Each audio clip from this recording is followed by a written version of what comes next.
जोहार दोस्तों, आप सभी को आपका अपना चैनल नाग पूर्णिमा फाउंडेशन में स्वागत है। आज के इस वीडियो में हम लोग प्राचीन भारत के प्राचीन इतिहास के बारे में चर्चा करेंगे और प्राचीन इतिहास झारखंड के संदर्भ में। तो प्राचीन इतिहास जो हम लोग आज चर्चा करेंगे झारखंड से संबंधित, तो उसमें एक्चुअली हम लोग जो पढ़ेंगे प्राचीन इतिहास जो पढ़ेंगे हम लोग प्राचीन इतिहास में हम लोग सबसे पहले प्राग ऐतिहासिक के बारे में पढ़ेंगे। किसके बारे में? प्राग ऐतिहासिक। जैसे कि प्राग ऐतिहासिक हम लोग चर्चा किए थे पहले ही कि जो प्राग ऐतिहासिक है इसमें ना तो लिखा गया है ना ही, जब लिखा ही नहीं जाएगा तो पढ़ा कैसे जाएगा। तो इसमें ना तो लिखा गया है ना ही पढ़ा गया है। तो इसमें जो प्राग इतिहास हम लोग बात करेंगे आज, प्राग ऐतिहासिक काल के बारे में हम लोग चर्चा करेंगे। और इसको हम लोग फिर 3 भागों में डिवाइड किया जाता है। कौन कौन सा? इनको 3 भागों में डिवाइड किया जाता है: पुरापाषाण काल, मध्यपाषाण काल और नवपाषाण काल। पुरापाषाण काल, मध्यपाषाण काल और नवपाषाण काल। तो एक्चुअली हम लोग अब इसको चर्चा करेंगे, इसके बारे में पूरा कर लिखेंगे, इसके बारे में भी और इसके बारे में क्या क्या खासियत रही है और झारखंड के संदर्भ में इसकी क्या भूमिका रही है, उसको भी हम लोग अभी चर्चा करेंगे।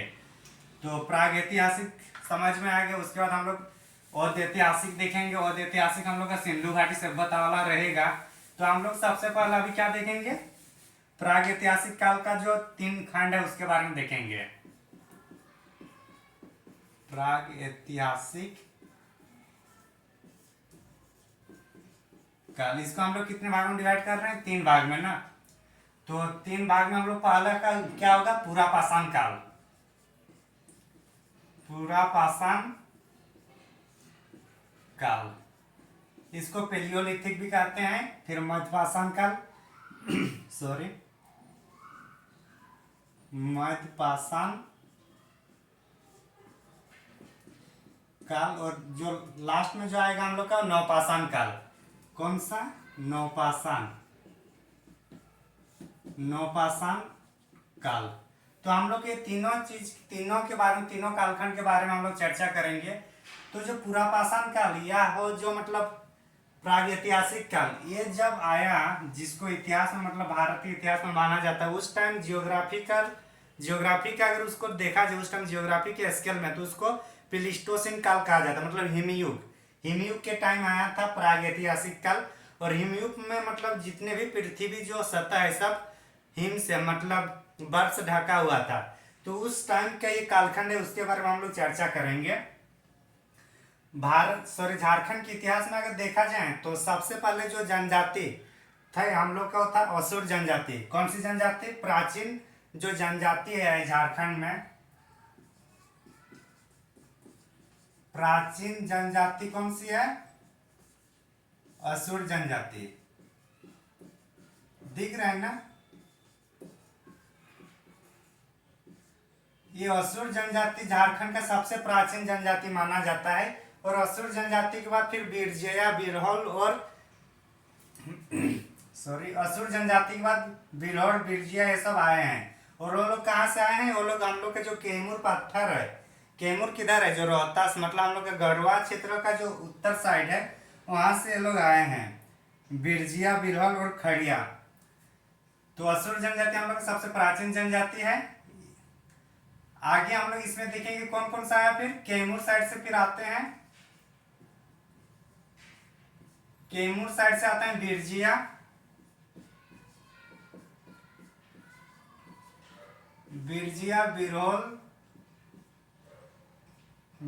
बिरहोल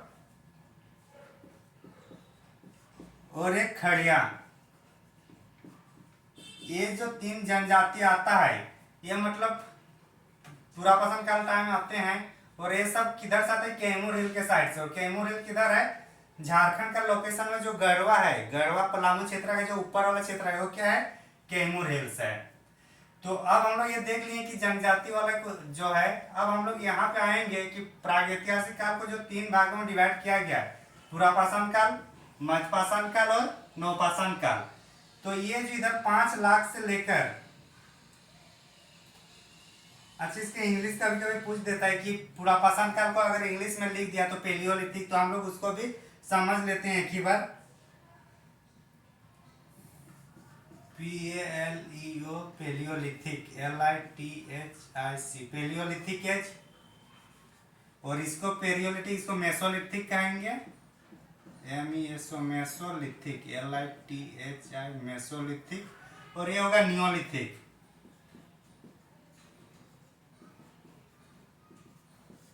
तो अभी अगर कहीं पूछ दे कि मध्यपाषाण काल के बदले मध्यपाषाण काल ना लिखे और मेसोलिथिक लिखे तो हम लोग को समझ जाना है। इसका जो कालखंड है किसका, पुरापाषाण काल का, इनका है 5 लाख, 5 लाख से लेकर 10,000, 5 लाख से लेकर 10,000 BC तक इसका था। 5 लाख से लेकर कितना, 10,000। इसका अगर हम लोग देखें मेसोलिथिक का, तो 10,000 से लेकर 7,000 तक इसका चलता है टाइम पीरियड, BC मतलब ईसा पूर्व। और ये 7,000 के बाद, 7,000 के मतलब 7,000 के बाद ये नवपाषाण काल आता है। तो हम लोग इसका जो कालखंड है उसका हम लोग देख लिया। अब इसमें देखेंगे इसकी क्या क्या विशेषताएं होगी। तो इसमें जो शिकार किया जाएगा, शिकार जो करेंगे हम लोग, किसमें करेंगे शिकार, बड़े बड़े पत्थरों से पाषाण वगैरह बनाएंगे, औजार बनाएंगे, बड़े बड़े पत्थरों से उपकरण या औजार बनाना। इसमें बड़े बड़े होगा, इसमें क्या होगा, छोटे छोटे होगा, छोटे छोटे पत्थर से किसमें, मध्यपाषाण काल में। और इसमें होगा पॉलिशदार पत्थर, मतलब छोटे छोटे तो होंगे, साथ ही इसमें पॉलिशदार होगा, मतलब रंग बिरंग होंगे इसमें।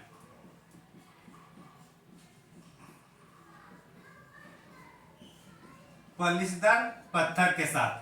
तो ये समझ में आ गया। अब हम लोग इसमें देखेंगे, ये तो इतना है। अब झारखंड के संदर्भ में अभी देखेंगे कि झारखंड में पुरापाषाण काल में हम लोग को क्या मिला है। तो पुरापाषाण काल का हम लोग को जो साक्ष्य है वो हम लोग देखेंगे अभी।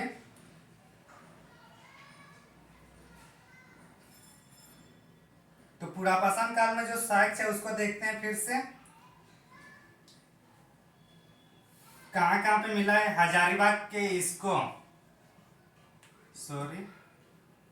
इसको कहाँ पे है, इसको HZB हजारीबाग में है, इसको में मिला है। फिर उसके बाद हम लोग को मिला है सिंहभूम में मिला है, इसको सिंहभूम, पलामू, और कहा रामगढ़ में भी इनका साक्ष्य मिला है।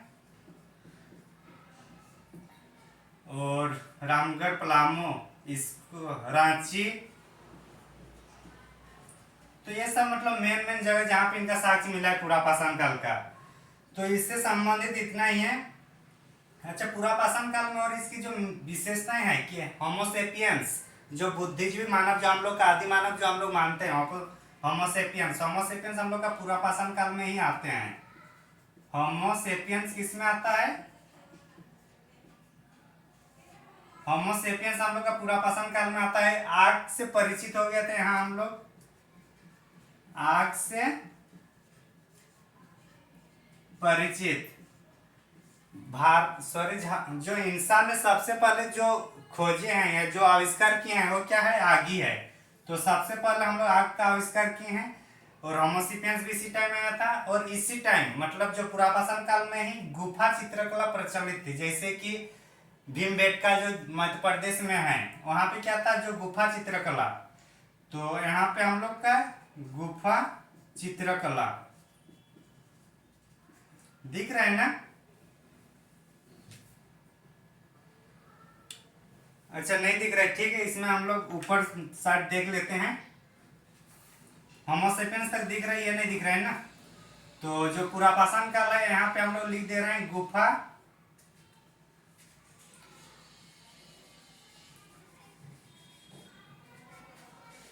गुफा चित्रकला। ना, गुफा चित्रकला कहाँ पे है, ये भीमबेटका में। गुफा चित्रकला, भीमबेटका, भीमबेटका ये कहाँ पे है? भीमबेटका हम लोग का मध्य प्रदेश में है। तो हम लोग देख लिए पूरा पाषाण काल में जो जो भी इम्पोर्टेंट है। अब हम लोग देखते हैं मध्य पाषाण काल के बारे में। मध्य पाषाण काल हम लोग क्या देखें, 10,000 से लेकर 7,000 BC तक है। इसमें छोटे छोटे उपकरण होंगे, छोटे छोटे उपकरण होंगे, तो छोटे छोटे जानवर को भी हम लोग अब मार सकते हैं। इसमें हम लोग मछली मार सकते हैं, पंछी मार सकते हैं, सब अब मध्य पाषाण काल में हम लोग मार सकते हैं। उस टाइप से भाला वगैरह का निर्माण हो जाता है यहाँ पे। तो ये हो गया मध्य पाषाण काल में। इसमें अब हम लोग को देखना है कि इसमें और क्या क्या चीज की आई है, उसको भी हम लोग देखना है। तो जैसे तीर धनुष जो है इसमें आएगा,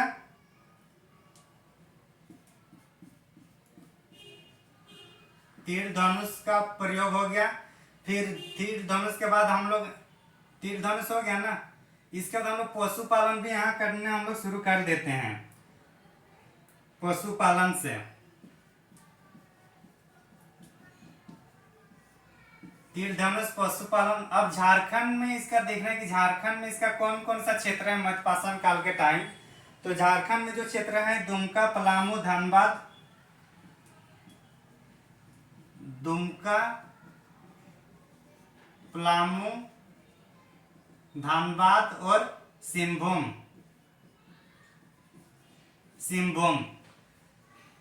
अब हम लोग देखते हैं नवपाषाण काल में, किसमें? नवपाषाण काल में। नवपाषाण काल पॉलीजर पत्थर आया। साथ ही साथ अब क्या हो गया कि अस्थायी कृषि होने लग गया। अब मतलब कृषि जो चल रहा था, कृषि का अभी यहाँ पे कृषि करने लग गए लोग। पहले सब क्या था, यहाँ पशुपालन आया, यहाँ पे क्या था, शिकार। पूरा पाषाण काल में क्या हुआ, शिकार हुआ ना। शिकार से मतलब खान पान चल रहा था, जिंदगी आखिर तक जिंदगी चल रहा था पूरा पाषाण काल में। मध्य पाषाण काल में हम लोग पशुपालन करना शुरू कर दिए थे। नवपाषाण काल में जब आए तो कृषि करना शुरू कर दिए। और कृषि जब होगा तो जरूरी नहीं है कि 5 दिन बाद 10 दिन बाद फसल उत्पादन करना शुरू कर दे। तो इसलिए क्या होगा, जो कृषि करेंगे तो कृषि अगर खेत में करते हैं तो कम से कम 2 महीना 3 महीना लगेगा ना। तो इसी को देखते हुए फिर स्थायी बस्ती का निर्माण होना शुरू हो गया। मतलब बस्ती निर्माण अब शुरू हो गया। ये सब में क्या होता था, ये लोग घूमते थे, आज यहाँ घूम रहे हैं, आज यहाँ कोई जानवर को मार रहे हैं, खा रहे हैं, फिर कहीं दूसरे जगह जा रहे हैं, फिर मार रहे हैं, खा रहे हैं, इस तरह से होता था। लेकिन नवपाषाण काल में कृषि का जैसे विकास होने लगा तो लोग वहां रहेंगे, तभी तो उसका उत्पादन, जो फसल उत्पादन करेंगे उसको लोग यूज कर पाएंगे, कंज्यूम कर पाएंगे। तो यहाँ पे क्या होगा, बस्ती निर्माण हो गया। अब बस्ती निर्माण होगा तो वहां पे बर्तन वगैरह भी होगा। तो मतलब मृदभान, जो मिट्टी का जो बर्तन बनाना अब यहाँ शुरू हो जाएगा। मिट्टी का बर्तन बनाना शुरू हो जाएगा। तो इस तरह से हम लोग एक बार देख लिए। अब नवपाषाण काल में जो झारखंड में कौन कौन सा क्षेत्र है उसको एक बार हम लोग देख लेते हैं। तो रांची लगभग तीनों ये में है, पूरा पाषाण काल का तीनों में है। रांची है, पलामू है, सिंहभूम, ये तीनों में है। तो रांची, सिंहभूम, इसमें लोहरदगा भी आ जाता है। रांची, सिंहभूम, लोहरदगा, ये 3 मेनली है। तो ये हम लोग देख लिए। तो इसको एक बार अगर आप लोग स्क्रीनशॉट मारना है तो मार सकते हैं, स्क्रीनशॉट करना है तो कर लीजिए। प्राचीन जनजाति कौन सा है, असुर जनजाति। लेकिन उसके बाद कौन से जनजाति है, फिर उसके बाद आया कैमूर जो पर्वत है हम लोग का। झारखंड का अगर लोकेशन देखेंगे तो झारखंड का लोकेशन में जो उत्तर पश्चिम में जो कैमूर है, पलामू है, गढ़वा है, उसके उत्तर वाला क्षेत्र कैमूर है जो बिहार में है। उधर से बिरजिया, बिरहोल और खड़िया लोग आए। फिर उसके बाद पूरा पाषाण, अच्छा नवपाषाण काल में और एक चीज, मुंडा जनजाति जो आए हैं ये नवपाषाण काल में आए हैं। मुंडा जनजाति कौन से काल में आए हैं, मुंडा जनजाति नवपाषाण काल में आए हैं। तो इस तरह से हम लोग देख लिए। तो ये सब जो है इंपॉर्टेंट है, इसको एक बार स्क्रीनशॉट कर लीजिए। तो आगे चलते हैं फिर।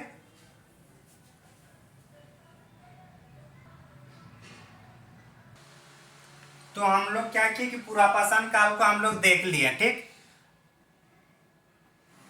अब जो पाषाण काल है, पाषाण काल को हम लोग जो देख लिए, पाषाण काल के बाद क्या आएगा? ताम्रपाषाण काल आएगा। क्या आएगा? ताम्रपाषाण। तो हम लोग एक बार इसको देख लेते हैं फ्रेमिंग। पहले पाषाण काल हम लोग देख लिया। अभी अभी जो तीनों काल देखो क्या था? पाषाण कालीन युग था, संस्कृति था। तो पाषाण काल आया। पाषाण काल के बाद अब क्या आएगा? ताम्रपाषाण। ताम्रपाषाण ताम्रपाषाण काल आएगा। ताम्रपाषाण काल के बाद धातु युग। तो हम लोग ये वाला जो पूरा पाषाण, मध्य पाषाण और नवपाषाण हम लोग ये वाला कर लिए।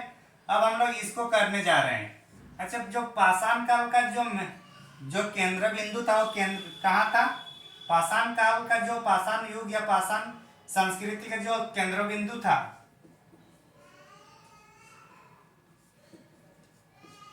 केंद्र बिंदु हम लोग का सिंहभूम था। कहाँ था? सिंहभूम। पाषाण काल का सिंहभूम है। ताम्रपाषाण, ताम्रपाषाण इसके नाम से ही आ रहा है कि ताम्रपाषाण जो संस्कृति है इसमें तांबा प्लस पाषाण का उपयोग करेंगे। पाषाण काल में हम लोग क्या देखे? बड़े बड़े पाषाण से उपकरण देखे जो हम लोग का पूरा पाषाण काल में था। मध्य पाषाण काल में लोग छोटे छोटे पाषाण का प्रयोग किए और नवपाषाण में हम लोग पॉलिशदार पत्थर का प्रयोग किए। ओवरऑल क्या था? पत्थर ही था पाषाण काल में। अब आए रहे हम लोग पाषाण प्लस तांबा, मतलब पाषाण और तांबा दोनों मिलाकर हम लोग औजार बनाएंगे। तो इसका मतलब तांबा प्लस पत्थर या पाषाण यही है ना? पाषाण मतलब पत्थर ही होता है ना? तो इसका मतलब यही हुआ ताम्रपाषाण का मतलब। तो तांबा प्लस पाषाण का जो संस्कृति होगा उसको हम लोग ताम्रपाषाण कहेंगे। और ताम्रपाषाण काल में झारखंड में सिंहभूम क्षेत्र में मिलता है। कहाँ पे इसका केंद्र बिंदु होगा? सिंहभूम।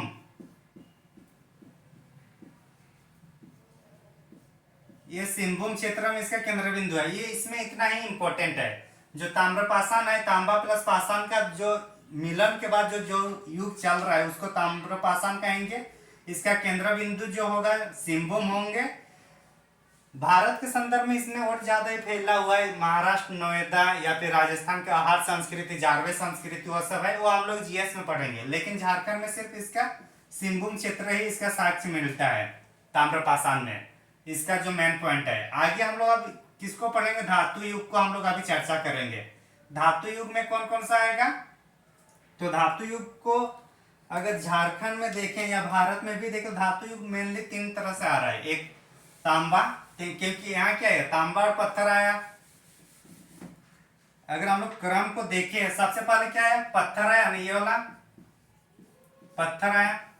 पत्थर में क्या हुआ? तांबा मिल गया। तांबा को उसको मिला के उसका औजार बना रहे हैं। अब ये डायरेक्ट सबसे पहले आएगा तांबा। अब सिर्फ प्योर तांबे का अब यूज होगा।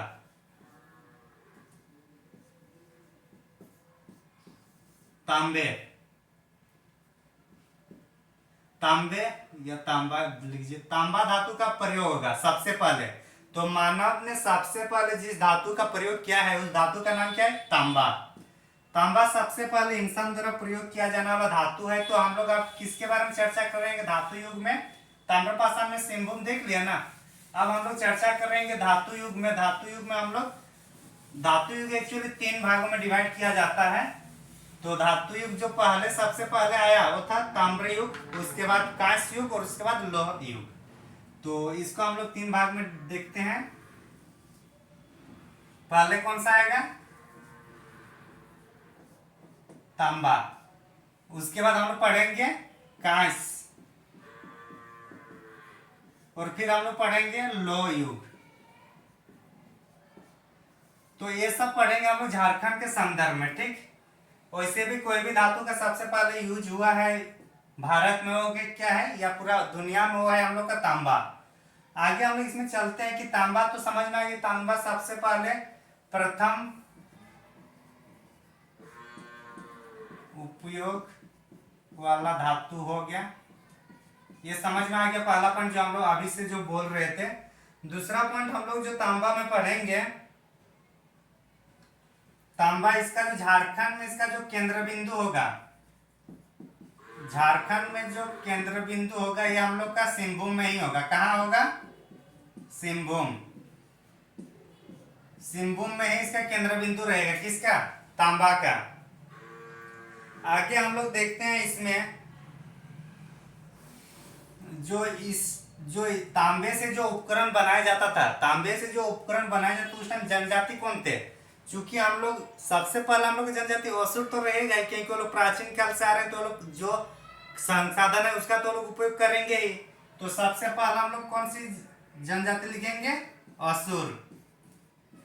असुर लोग तांबे का प्रयोग करते थे, साथ ही साथ बिरजिया, असुर, बिरजिया, असुर, बिरजिया और बिरहोर, ये जो तीन जनजाति हैं, ये तीनों जनजाति तांबे का प्रयोग करते थे झारखंड में, तांबे गलाने का या उससे संबंधित उपकरण बनाने का। मतलब तांबे का यूज कर रहे हैं तो तांबे का क्या करेंगे? गलाएंगे, उससे फिर गलाएंगे तब उसमें अपने आकार रूप देंगे ताकि वो कुछ उपकरण बने या जो भी बनाना है, तांबे को गलाना। तो ये सब किस में आएगा? असुर, बिरजिया और बिरहोर में। तो तांबा वाला समझ में आ गया होगा। अब हम लोग देखते हैं कांस्य वाला।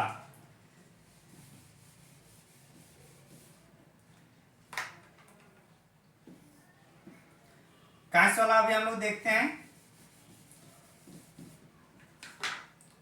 वो लिख लिए थे ना। कांस्य वाला में कांसा एक्चुअली मिश्रित धातु है, तो कांसा जो मिश्रित धातु है किससे मिला हुआ है? अच्छा, इसमें तांबा में और एक चीज है जो हम लोग पहले पढ़ चुके थे, जो 49 खाने मिले हैं तांबा के, जो 49 खाने कहाँ मिले हैं? हजारीबाग के बहरगंडा। कौन सा? बहरगंडा। बहरगंडा एक हजारीबाग में एक क्षेत्र है, वहां से 49 खाने मिले हैं। अब हम लोग कांस्य युग में आएंगे। कांस्य युग एक्चुअली क्या बताए? कांस्य युग एक मिश्रित धातु वाला है। तो ये किस किस चीज का बना होता है? तांबा तो हम लोग देख लिए, तांबा तो होगा ही क्योंकि तांबा के जस्ट आ रहा है। तो तांबा, तांबा प्लस टीन, तांबा प्लस टीन अगर जब करते हैं तो क्या बनता है? तांबा प्लस टीन दोनों को मिला के जो मिश्र धातु बनता है उसको कांस्य कहते हैं हम लोग। मतलब अभी जो हम लोग कांस्य जो बनाते हैं ये बहुत प्राचीन काल से बनते आ रहे हो। उस टाइम ही मतलब विज्ञान प्रौद्योगिकी वो लोग के जो समझ था उस टाइम ही उतना था कि वो लोग धातु बना लेते थे दोनों को मिलाकर, कांस्य धातु। कांस्य युगीन सभ्यता की अगर बात किया जाए तो कांस्य युगीन सभ्यता हम लोग किसको कहते हैं? जैसे कि नगरीय व्यवस्था जो या फिर नगरीय समाज जो बोल रहे हैं हम लोग, सिंधु घाटी सभ्यता, और सिंधु घाटी सभ्यता का हम लोग कांस्य युगीन भी कहते हैं। कांस्य युगीन, कांस्य युगीन सभ्यता, कांस्य युगीन सभ्यता कौन सा था? सिंधु घाटी सभ्यता हम लोग का, सिंधु घाटी सभ्यता। तो हम लोग का मन में सवाल आ सकता है कि तो ताम्रपाषाण वाले में कौन सा होगा? तो जो तांबा या इसका जो यूज हुआ, तांबा एक्चुअली ज्यादा हुआ ताम्रपाषाण काल में। अच्छा सॉरी, तांबा जो पहली बार उपयोग हो रहा है हम लोग ताम्रपाषाण काल में, लेकिन तांबे का सर्वाधिक उपयोग कहाँ होता है? सिंधु घाटी सभ्यता में। मतलब कांस्य युगीन में सबसे ज्यादा तांबे का यूज होता है। आगे हम लोग देखते हैं फिर इसका जो, इसमें जो कांसा जो बनाते थे झारखंड में, वो कौन कौन से जनजाति मिलकर कांसे का उपकरण बनाते थे। तो इसका जो उपकरण बनाया जाता था कांसे का, या जो कांसे बनाने का जो काम करते थे उस टाइम जनजाति कौन कौन थे? एक तो असुर होगा ही, एक तो असुर इसमें भी होगा क्योंकि उसी टाइम के आसपास चल रहा है। तो एक असुर जनजाति होगा और दूसरा क्या होगा? बिरजिया, वही है ना, असुर और बिरजिया। ठीक,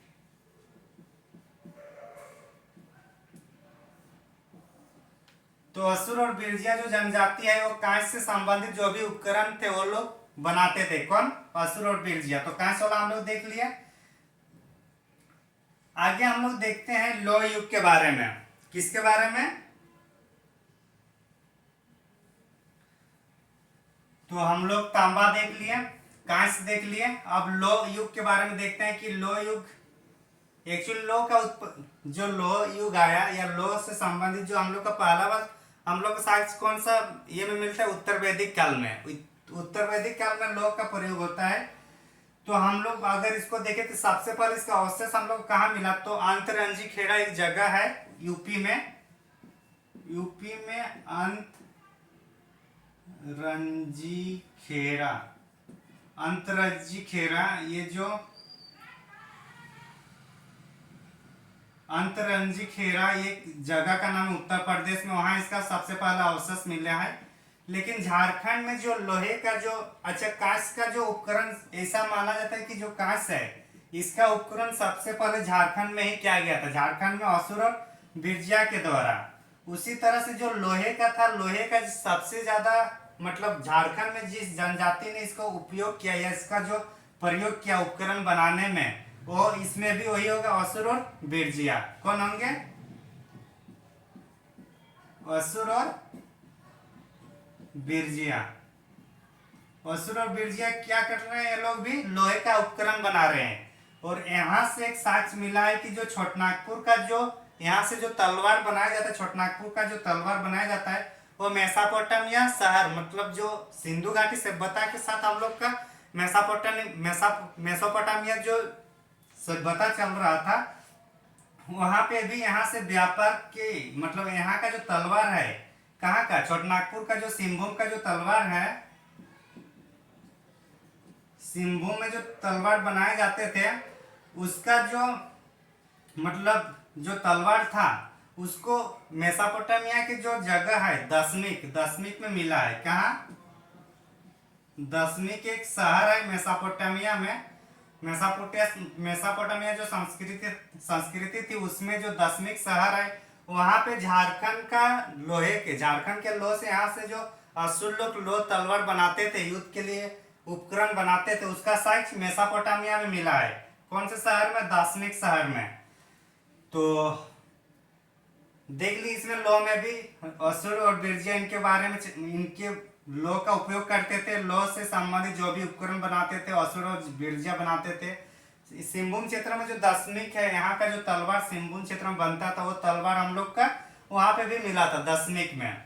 तो इस तरह से एक बार हम लोग धातु युग के बारे में देख लिए। अगर आप लोग इसको स्क्रीनशॉट लेना चाहते हैं तो ले लीजिए।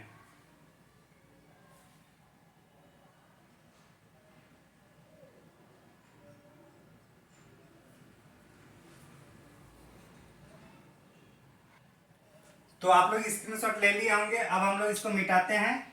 अब जैसे कि हम लोग सबसे पहले पाषाण काल देखे, प्राचीन भारत में, प्राचीन इतिहास में झारखंड के संदर्भ में। पाषाण काल के बाद हम लोग ताम्रपाषाण देखे। ताम्रपाषाण में तांबा प्लस पाषाण का मिला होकर जो उपकरण बनाया जाता था, उसको हम लोग ताम्रपाषाण संस्कृति के रूप में देखे। उसके बाद हम लोग धातु युग के बारे में भी देखे। धातु युग में हम लोग सबसे पहले देखे तांबा युग के बारे में। उसके बाद हम लोग कांस्य युग के बारे में चर्चा की, और उसके बाद हम लोग लौह युग के बारे में चर्चा किया। अभी वर्तमान में हम लोग अब जो चर्चा करने वाले हैं वो हम लोग ऋग्वेद काल में आएंगे। कौन से काल में? वैदिक काल में। तो वैदिक काल में आने से पहले एक बार वैदिक काल को अगर संक्षेप में अगर देख लेते हैं तो अच्छा रहेगा। जीएस में भी थोड़ा काम आएगा। वैदिक काल, वैदिक काल एक्चुअली जो हम लोग का मध्य एशिया के जो आर्य लोग आए, वहां से जो लोग आए, वो लोग जो आए उसी को वैदिक काल कहा गया। वो लोग आए और यहाँ बैठे, यहाँ बसे, यहाँ पे अपना प्रचार प्रसार अपना विस्तार किए, तो उसी काल को वैदिक काल, इसको आर्य काल भी कहा जाता है, आर्य काल। तो एक्चुअली समझ में आ गया। इसको वैदिक काल को फिर दो भागों में डिवाइड किया जाता है। एक्चुअली इनका रहता है 1500 बीसी से लेकर 600 बीसी तक। तो यहाँ पे 1500 से लेकर 1000 जो होगा, यहाँ पे बोलता है ना मूवी में जो इंटरवल होता है, इंटरवल के बाद हो सके उसका चेंज टू, मतलब जो मूवी का पहला जो था वो चेंज हो जाए या उसी को और थोड़ा बेहतर या कुछ और आ जाए। तो ये वाला जो इंटरवल आता है, तो ये वाला को हम लोग बोलेंगे 1500 से लेकर 1000 बीसी जो है, इसको हम लोग वैदिक काल बोलते हैं, मतलब ऋग्वैदिक काल। ऋग्वैदिक काल इसको हम लोग बोलते हैं। और सामान्यतः हम लोग जो भी वैदिक काल यूज करते हैं, तो वैदिक काल को हम लोग सामान्यतः हम लोग जो वैदिक काल यूज करते हैं, हम लोग इसी को कहते हैं। किसको? ऋग्वैदिक काल को। जैसे दयानंद सरस्वती ने वेदों की और लोटों का जो नारा दिया, वो इसी वेद का बात करते हैं, इसी कालखंड का 1500 से लेकर 1000 BC का, जो दयानंद सरस्वती जी ने जो मतलब अपना नारा दिए थे कि वेदों की और लोटो। और यहाँ से ये वाला जो है, यहाँ पे जो ये जो है इसको उत्तर वैदिक काल कहेंगे। कौन सा? उत्तर वैदिक काल। ये उत्तर वैदिक काल है। इसमें ऋग्वेदिक काल में जितनी भी मतलब अच्छाई थी, अभी हम लोग जितना अच्छा है, हम लोग जितना इन्वायरमेंट एक महिला या एक लड़की को नहीं दे पाते हैं, उससे बेहतर ऋग्वेदिक काल में उन लोग की स्थिति थी। वो लोग का अपना उत्पादन क्षमता में, उत्पादन काम में, उत्पादन इकाई में वो लोग का योगदान था। वो लोग घर से बाहर निकलते थे, अपना डिसीजन वो लोग खुद लेते थे।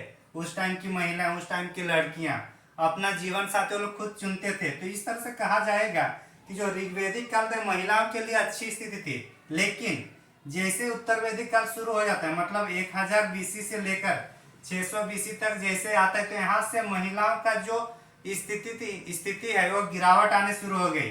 यहाँ से प्रथा शुरू हो गया, जो जो भी है, मतलब जितनी भी कुप्रथाएं हैं सब उत्तर वैदिक काल में देखने को मिलता है। चाहे गोत्र प्रथा हो, फिर गोत्र प्रथा हो, बाल विवाह हो, जितनी भी है, वर्ण भेद जितना भी है, वर्ण व्यवस्था, सब उत्तर वैदिक काल में आता है। और आश्रम व्यवस्था, ये सब किसमें आएगा? उत्तर वैदिक काल में। तो एक बार हम लोग ये संक्षेप में देख लिए। अब इसको झारखंड के संदर्भ में हम लोग देखेंगे, तो थोड़ा 2-5 मिनट एक्स्ट्रा हो गया, क्योंकि हम लोग के यहाँ जरूरत नहीं, तो फिर भी एक बार समझ ले, ताकि हम लोग कॉन्सेप्ट जब पढ़ रहे हैं कि उत्तर वैदिक काल या वैदिक काल में झारखंड के क्या योगदान है, या झारखंड के संदर्भ में वैदिक काल, तो उसको भी एक बार 2 मिनट में समझ लेने से उतना हम लोग को नुकसान नहीं है, क्योंकि ओवरऑल हम लोग को जीएस भी तो पढ़ना है, तो इसी बहाने में 2-4 आ जाता है।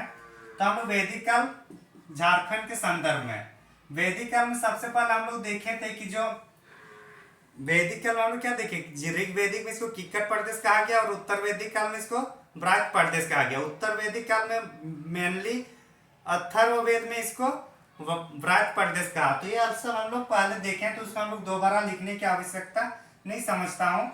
आगे हम लोग इसमें चर्चा करेंगे वैदिक काल में, और अगर कुछ एक्स्ट्रा होगा तो उसको हम लोग देखेंगे। तो वैदिक काल में, वैदिक काल जब आया, तो वैदिक काल में झारखंडियों को क्या कहा? ऋग्वेद में झारखंड के संदर्भ में क्या क्या कहा, उसको हम लोग देखते हैं। झारखंड के संदर्भ में यहाँ के जो लोगों हैं, लोग को क्या कहा गया? यहाँ के लोगों को अनार्य कहा गया। अनार्य, जाहिर सी बात है, अनार्य क्यों कहा गया? क्योंकि आर्य लोग कौन थे? आर्य लोग थे जो बाहर से आए थे। आर्य लोग कौन थे? वैदिक काल को हम लोग क्या आर्य काल कहे थे ना। और ये लोग कौन है? ये लोग जो मध्य एशिया से भारत आए, पंच मतलब सप्त सिंधु में बैठे, वो लोग को आर्य लोग कहा। और वो लोग जब आए तो झारखंड के लोग, ये तो बाहर से नहीं आए थे, ये लोग यहीं के थे, तो इसको क्या कहा गया? अनार्य। ये किसमें कहा गया? ऋग्वेद में। ये समझ में आ गया ये वाला पॉइंट। आगे हम लोग इसमें देखते हैं कि वैदिक साहित्य में जो संथाल परगना है, वैदिक साहित्य में संथाल परगना, एसपी मतलब संथाल परगना, ठीक। संथाल परगना के लोग सूर्य देश का, सूर्य देश क्या, सूर्य देश, सूर्य देश के इससे कहा। हो सकता है कि वो लोग देखिए कि झारखंड का सूर्य सबसे पहले उधर ही उठ रहा है, क्योंकि झारखंड की अगर हम लोग मैप देखा जाए तो सबसे उत्तर पूर्व में जो क्षेत्र आता है वो हम लोग संथाल परगना है। तो उसके अनुसार शायद बोले होंगे लोग कि ये सूर्य देश है संथाल परगना को ऋग्वेद में। तो इतना दूर समझ में आ गया। तो आगे हम लोग देखते हैं फिर महाजनपद काल के बारे में। महाजनपद काल एक्चुअली जो उत्तर भारत में लगभग टोटल 16 महाजनपद थे। कितने महाजनपद थे? 16 महाजनपद थे। और महाजनपद काल में 16 महाजनपद में जो सबसे समृद्ध या जो सबसे मतलब शक्तिशाली जो महाजनपद बना वो हम लोग का बना मगध महाजनपद। कौन सा? मगध महाजनपद। 16 क्या था महाजनपद? 16 महाजनपद थे ना। और इसमें से जो सर्वाधिक समृद्ध शक्तिशाली जो था, सर्वाधिक समृद्ध शक्तिशाली सर्वाधिक समृद्ध शक्तिशाली जो महाजन था, महाजन, तो महाजन पद तो कौन था? हम लोग का मगध। मगध महाजनपद। आप लोग कमेंट में ये करके बताइए कि जो 16 महाजनपद हुए, 16 महाजनपद में कौन सा एकमात्र महाजनपद थे जो नर्मदा नदी के मतलब दक्षिण में थे? बाकी सब हम लोग का उत्तरी भारत में थे, लेकिन कौन सा था जो दक्षिण भारत में था? उसका आप लोग कमेंट में जरूर बताइए। तो 16 महाजनपद हम लोग देखे। 16 महाजनपद में जो सर्वाधिक समृद्ध और शक्तिशाली जो महाजनपद था, महाजनपद जो थे वो कौन थे? मगध महाजनपद। और मगध महाजनपद का जो दक्षिणी भाग, इसका मगध महाजन का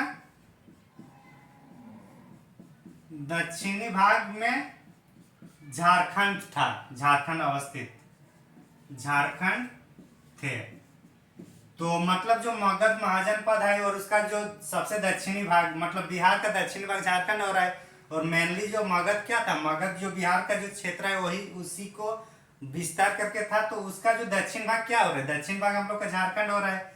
अब इसमें जो शासक करने वाले जो थे मगध, वो था बृहद्रथ वंश का जो शासक थे जरासंध। जरासंध आप लोग महाभारत में सुने होंगे। तो जो जरासंध है वो इसका मतलब शासक था। किसका? इसका नेतृत्व कर रहे थे इस साइड वाला दक्षिणी मगध जनपद का दक्षिणी भाग को। कौन? जरासंध। जरासंध। तो ये हम लोग देख लिए। अब हम लोग देखते हैं कि जो झारखंड से मगध महाजनपद को क्या क्या मिलता था। झारखंड से मगध महाजनपद को क्या मिलता था? झारखंड में जंगल है, वन जंगल है, तो वन जंगल नहीं तो क्या होगा? लकड़ी उनको मिलता था। और लकड़ी से क्या बनाते थे? महल बनाते थे, फिर उपकरण बनाते थे, पहिया बनाते थे, गाड़ी बनाते थे। तो लकड़ी से क्या क्या यूज होता सब उसको मिल गया महाजनपद को। नदी है यहाँ पे, नदी है तो क्या होगा? नदी से जलापूर्ति हुआ, खाद्यान्न स्रोत मिला, या फिर परिवहन का भी इसमें काम आया। फिर क्या है? जंगल है, जंगल है और जंगल में हाथी है, जंगल का राजा हाथी। और हाथी होंगे तो हाथी इसका उपयोग करेंगे ना युद्ध में, युद्ध में हाथी का प्रयोग करेंगे। और क्या था? जनसंख्या था, 8वीं जनजाति थे, जनसंख्या थे तो लोग को सैनिक बनाया गया ना। और क्या था? झारखंड में लकड़ी हो गया, नदी हो गया, जंगल हो गया, जनसंख्या। अब और लोहे का यहाँ खाने था ना, और लोहे का था तो इसको क्या बनाएंगे? औजार उपकरण बनाना है, औजार उपकरण युद्ध सामग्री। ये सब किसको मिलता था? मगध महाजनपद को। तो मतलब मगध महाजनपद का जो समृद्ध या शक्तिशाली बनने का एक कारण झारखंड का क्षेत्र इनके पास होना भी था, क्योंकि हम यहाँ से लकड़ी हम लोग दे रहे थे, नदी के द्वारा हम लोग परिवहन दे रहे थे, जंगल के द्वारा हम लोग हाथी दे रहे थे। और हाथी का जो सेना था वो एक बहुत बड़ा रोल भूमिका निभा रहा था। वहाँ पे जनसंख्या थे तो हम लोग सैनिक दे रहे थे, लोहे का हम लोग औजार उपकरण युद्ध सामग्री दे रहे थे। तो इस तरह से एक बहुत मतलब अहम भूमिका था मगध महाजनपद में झारखंड की।